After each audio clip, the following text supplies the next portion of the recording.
ഇതാണ് കിരൺ വെണ്ടയ്ക്ക. ഇതിൻ്റെ ഒരു വിശേഷങ്ങൾ കേൾക്കാം. ഇതുകൊണ്ടോ, ഇതിലിപ്പം 2-3 വെണ്ടയ്ക്ക ഉണ്ടായി പറിച്ചുകൊണ്ട് പോയി. ഇന്നിപ്പോൾ ഇതിൽ നിലവിൽ വെണ്ടയ്ക്കൊന്നുമില്ല. കിരൺ വെണ്ടയ്ക്കയുടെ പ്രത്യേകത അതിനൊട്ടും ഞോളപ്പില്ല. അതുപോലെ നല്ല നീളം വെക്കും, കാളക്കൊമ്പൻ വെണ്ടയ്ക്ക പോലെ. പിന്നെ ചുമപ്പ് നിറവുമാണ്. ഇത് നന്നായിട്ട് ചുമന്നായിരിക്കുന്നെങ്കിൽ പോലും അതെടുത്ത് നമ്മൾ അടുപ്പത്തിട്ട് കഴിയുമ്പോൾ അതിൻ്റെ കളറ് പച്ചയായി വരും കേട്ടോ.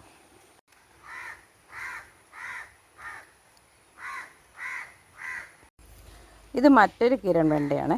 ഈ വെണ്ടയിൽ ഇപ്പോൾ 2-3 വെണ്ടയ്ക്കുണ്ട്. ഇതേലെ വെണ്ടയ്ക്കായി ഇന്ന് പറിച്ചെടുത്തതുണ്ട്, പച്ചച്ച് നിൽക്കുന്നത്. ഇന്ന് പൊടിച്ചെടുത്തതേ ഉള്ളൂ. ഈ വെണ്ട നല്ല സ്വാദ്. ഈ വെണ്ട പക്ഷേ ഒരു വാണ്ടിൽ 2 പ്രാവശ്യം നടണം. ഇപ്പം ജൂണിൽ നട്ടാൽ വീണ്ടും നമുക്ക് ഒക്ടോബർ നവംബർ ആകുമ്പോഴത്തേനും വീണ്ടും അടുത്ത ട്രിപ്പ് നടണം. ഈ വെണ്ട അന്നേരത്തേനും പോകും.